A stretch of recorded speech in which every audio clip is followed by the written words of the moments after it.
জুলাই সনদ বাস্তবায়ন হলেই যে কেমন আইন শৃঙ্খলার উন্নতি ঘটবে, মানবাধিকার সুরক্ষিত হবে, আইনের শাসন বলবৎ হবে, মানুষের বাক স্বাধীনতা রক্ষিত হবে, আমি সেটা মনে করি না। দেখেন, জুলাই সনদ একটা গণভোট হয়েছে, গণভোট নিয়ে কোটি কোটি মানুষের সমর্থন নেওয়া হয়েছে। এটাকে বলা হয় রেফারেন্ডাম। আচ্ছা, মানে জনগণের দিকে ফিরিয়ে দেওয়া হয়েছে এটা যে কোনো সিদ্ধান্ত, রেফারেন্ডাম।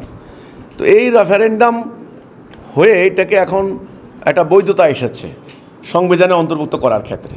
এটা হলো আইনি দিকটা।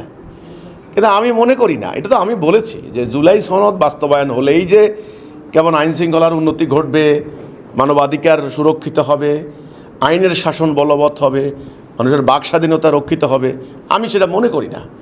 এবং মব বন্ধ হবে, অর্থ পাচার ডাকাতি বন্ধ হবে, চাঁদাবাজি বন্ধ হবে, জায়গায় জায়গায় থ্রেট হুমকি বন্ধ হবে, এটা আমি মনে করি না।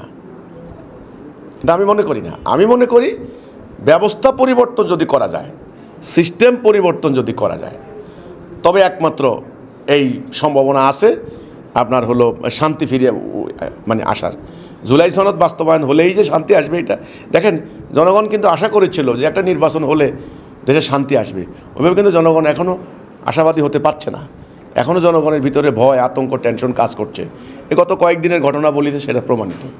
তো এই জন্য এই যতদিন না চলমান বিদ্যমান ঔপনিবেশিক যুগের তৈরি করা মানুষের তৈরি এই ব্যবস্থা পরিবর্তন করে আল্লাহর দেওয়া ব্যবস্থা কায়েম না হয়, ততদিন কিন্তু শান্তি আসবে না।